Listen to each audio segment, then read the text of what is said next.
there, magic. First of all, we just wanted to say thank you to our patrons on Patreon. Your support is what makes videos like this possible. Okay. Today is our first champion deck tech video, and Caden was our winner last time, so we're really going to kind of showcase his commander deck and really just go into the cards that we did see, but also the ones that we really didn't get a chance to really see. Yeah, really these videos are just an opportunity for us to show off the winning deck a little bit more, and just kind of give you guys an idea of the other cards that were in the deck and the other combo pieces that you maybe didn't get to see played. To begin with, I'm going to go ahead and just introduce you guys to the Scarab God by reading him. He says, at the beginning of your upkeep, each opponent loses X life and you scry X, where X is the number of zombies you control. Then you can pay for it to exile a target creature card from a graveyard. Create a token that's a copy of it, except it's a 4/4 black zombie. When the Scarab God dies, return it to its owner's hand at the beginning of the next end step. So as I said in the actual gameplay video, the Scarab God is my favorite commander and is the first commander that I built a deck around when I first really started playing Magic the Gathering. Before I even met Rebecca, I knew the Scarab God. The first part of this deck we're going to talk about is the creatures. You can see all of the creatures right here. And really, with the Scarab God, the majority of the creatures you want to be putting into your deck are going to be zombies. They just combo the best with the Scarab God, but there are a few other cards that combine really well with the Scarab God as well that I put into the deck. So the first two cards that are creatures I really want to highlight are going to be Death Baron and Vizier of the Scorpions. These cards give your zombie tokens Death Touch. And that just really helps you when you're being both offensive and defensive. Well, and here's the thing, with Death Touch creatures, it's a fantastic pillow fort. Because nobody wants to swing in with their big creatures unless they can somehow avoid the Death Touch creatures, whether it's by flying. Yep. But having just some chump blocker zombies out there with Death Touch really act as a strong deterrent to your opponents from attacking you. And it's also super offensive too, because with your army of 2/2 3/3 zombies, a lot of times people don't want to block your army of 3/3 zombies with Death Touch, and so a lot of times people will just allow that damage to kind of just go through because they don't want to lose their kind of big pieces and big creatures. Yeah, most people would prefer just taking that damage to their life totals instead of potentially losing their own creatures that you can then just get right back out as zombies in your army. The next creature I'm going to talk about is the creature that arguably got the most playtime in our game, which is Augur of Skulls.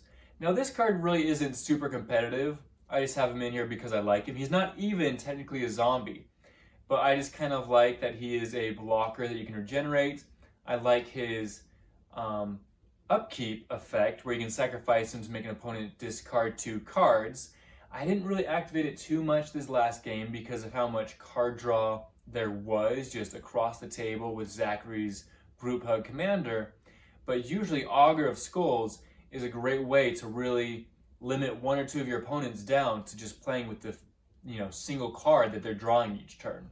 Well, I think there was even a point too with him and even some of your other discard kind of cards that you have within the deck. He combos really well with other I got down cards. to 0 cards. Yep. And that was a problem because I'm like, okay, his board state's getting a little bit crazy and I've got no responses. And sometimes just even the threat of a response, like somebody's got cards in their hand, it really does kind of like, oh, should I play this with the chance that they might have a counterspell? But when you have no cards in your hand, you're just like, I can't do anything. And I don't have that threat presence of like, oh yeah, I could totally board wipe if this happened. Nothing. Yeah. If it wasn't for Zachary's Group Hug and everybody drawing 3 cards, nobody would have had any cards in their hand to play except for me. And that just feels clean and fair and magic. The next card I'm going to highlight really quick is Eligeth, Crossroads Augur. This card just really combos well with instead of scrying with the Scarab God, instead you draw for each card that you would scry. Usually with the Scarab God, you're going to scry anywhere from 5 to 10 cards during your upkeep. This lets you draw those cards instead, which card draw is a really effective tool, especially in Commander. Well, and you have some really big combo pieces within your deck, so to be able to just like draw a bunch of cards on your beginning of your upkeep and search for one of those combo pieces, it probably feels pretty nice. While the rest of us are taking damage at the beginning of every upkeep, thinking, "Man, I wish he didn't have so many zombies out on the board." We didn't really get to see much of the scry effect with the Scarab God in this last game, but can you imagine if I had Eligeth Crossroads Augur out, while I also had my other card that was making people discard every time I drew a card? It would have milled out. Yes, I would have been a lot more effective at just milling players out.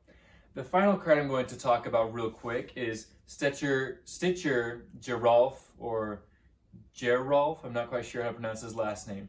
But this, to me, is arguably one of the strongest combo pieces that I have in my Scarab God deck. Aside from, having to pay that extra mana cost to tap him and activate him, he's really doing all of the things that the Scarab God wants you to do. He's taking the top 3 cards from every opponent's library, putting it into their graveyard, and then creating a massive zombie token from the cards that are put into the graveyard this way. He really does just combo really well with the Scarab God. Another thing too, like he was honestly, like we've played before. Like this isn't our first rodeo that way.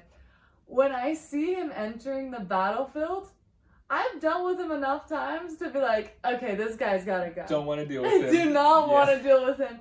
I don't want him to make me discard or mill. Some of my big creatures, and he's like, oh, guess what? Now I have a 8/8 zombie out on the board, and then I get to take control of your demon creature too, in that case. And so it is one of those things that, once I saw him, I'm like, okay, time to board wipe, because I'm not dealing with that today. Arguably, if I didn't have those 13 zombie tokens at one point in the game, then Stitcher Geralf definitely is the next biggest threat. I played him out at the same time, and if I hadn't won the game in that next round with those zombies, then I absolutely would have been activating Stitcher Geralf, creating more zombies, massive zombies, and just milling out my opponents even faster. Board wipe. Every time I see him, I swear. He's a really strong target, almost even higher in some cases than the Scarab God for some players. Stitcher Geralf and Scarab God are just meant to be in every deck. They're great combos, For the next part of this deck tech, we're going to be going over all of the spells, which you can see right here.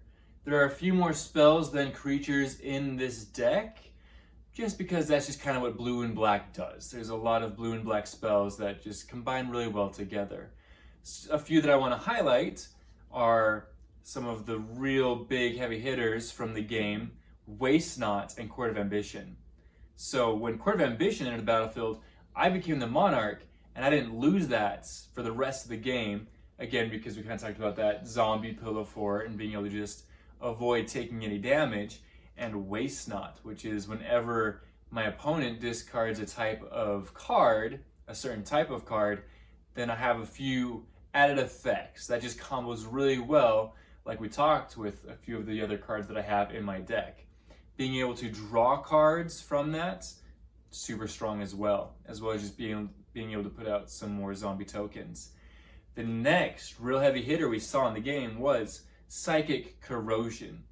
I did the math on this one. I made my opponents discard 42 cards. So while Zachary really helps me a lot. Zachary helped me a lot with that. But I actually went through and counted the number of times that this activated without Zachary's help, and I think it still came out to about 26 cards, about a fourth of each of my opponent's decks. The one thing that really drove me a little bit crazy was at first I was like, oh yeah, I love the card draw, love the group hug, and then as I was watching my library sink and my graveyard start piling up. I'm like, stop making me draw a card. Stop making him draw cards. Because we're milling every time. And it got to the point that Benton and I, like, we're milled out of the game. Like, we have 100 cards. That doesn't happen very often. This is the first game that we've played in, I think, where that's happened. Where the game was won by milling as opposed to commander damage or actually killing your opponents. And didn't you mill Zach out? Not technically. He would have been milled out. He was close. But I was able to do enough damage to finish him off at the very end. The next one I want to talk about is also one of the, heavy hitter cards that I played during the game, Finale of Revelation.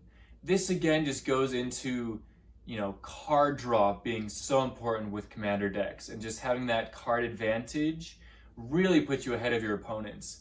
I also double checked on this.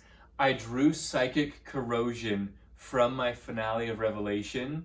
If I had Psychic Corrosion beforehand, I would have definitely played out Psychic Corrosion comboed with this.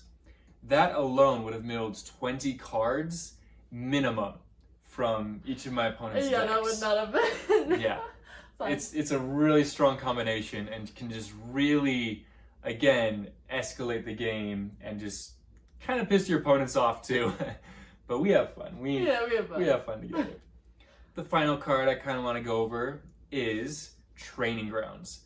This one is just super basic. It just reduces the cost of activating your abilities, like the Scarab God and like Stitcher Giraffe, the other card we talked about that combos really well into this deck. Simple, 1 mana blue, and just activated abilities cost 2 less. Just pretty straightforward. But hey, you can create more zombies for cheap. Yep. What's better than that? Yeah.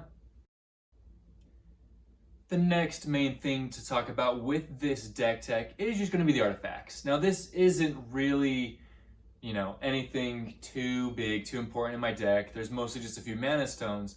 But I do just want to cover Folio of Fancies. Try saying that 3 times fast. Folio of Fancies, which I didn't really get to let this card shine in my deck, but Zachary did. He was, playing this card as well.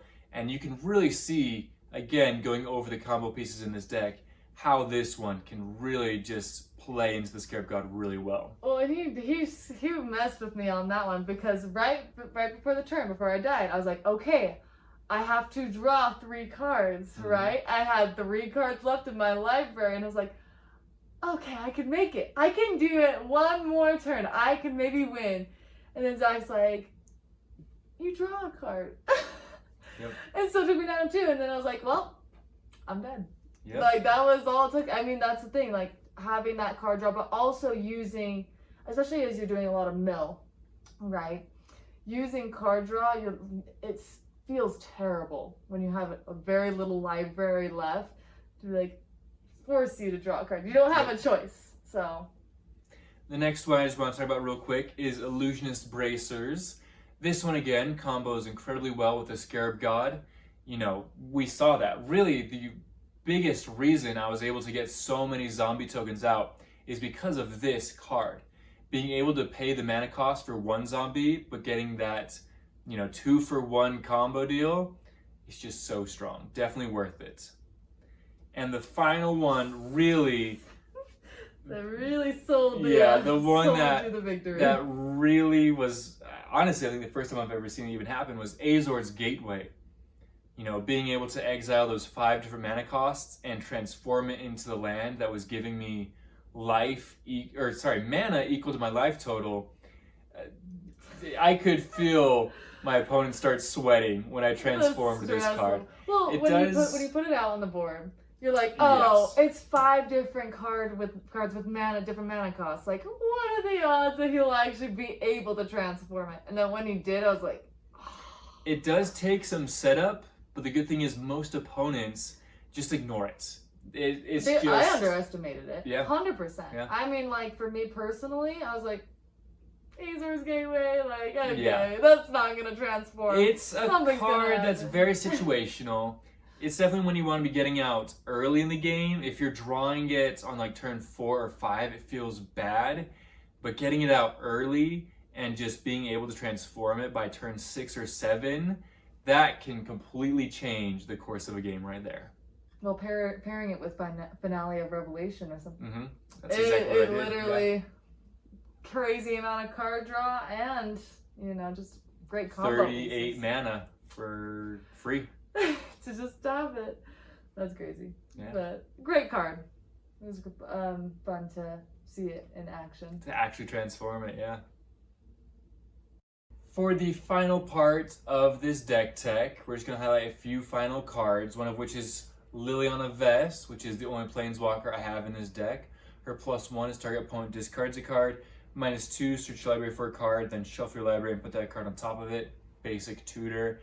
Then her -8 is put all creature cards in all graveyards onto the battlefield under your control. This again is just a really great combo with all of the mill, with all of the discard, all those other effects. Any creatures that you don't get out as zombie tokens with the Scarab God, if you get Liliana Vess up to her 8th power, you can just gain control of them anyways. And we do just want to put up on the screen here just all of the utility lands. These are pretty basic, simple, just your run-of-the-mill blue, black utility lands that should be pretty universal across most decks with similar color themes. Well, that's it for our deck tech video. We hope that you enjoyed it. We really want to thank our patrons again for really supporting us, and you know, we really love sharing, you know, what we love with you. And yeah, with this being our first few videos, you can tell they're pretty rough, pretty basic. We're just kind of working with what we've got, but with your support, we do have plans to improve our equipment, to be able to release videos with more frequency. And get a cool Eldrazi deck, maybe? Yeah. Throwing it out there to the universe. But we do just want to say thank you again. And really, you know, these champion deck techs, our decks aren't always optimized or perfected for like competitive play.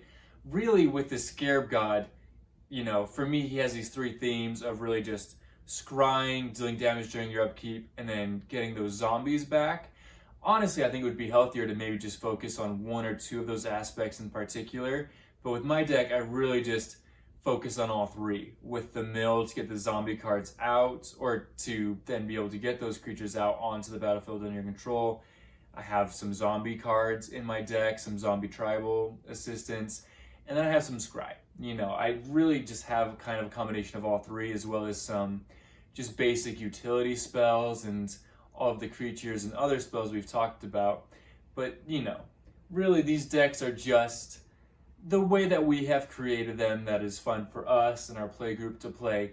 If you have some suggestions for other great cards that could go into a Scarab God deck or a similar deck to this, please leave in the comments of the video. You know, even if it's just the gameplay video, because I'm sure some of our other viewers would also love to know ways that they can improve their own deck. Well, even we love to hear about new cards. I mean, don't get me wrong, I love like going through all of the card lists, but sometimes there's things that we miss, or there's new releases, new sets that come out that have great cards. You know, with Commander decks, usually you're kind of constantly, not constantly, but somewhat updating them somewhat frequently. I think we about every maybe 9 to 15 months we look for good updates for our decks. But so yeah, we'd love to know what you guys think, and you know, feel free to, you know, kind of write in some cool cards that maybe you would add to this deck. Yeah, just let us know. And thank you again for watching and supporting us.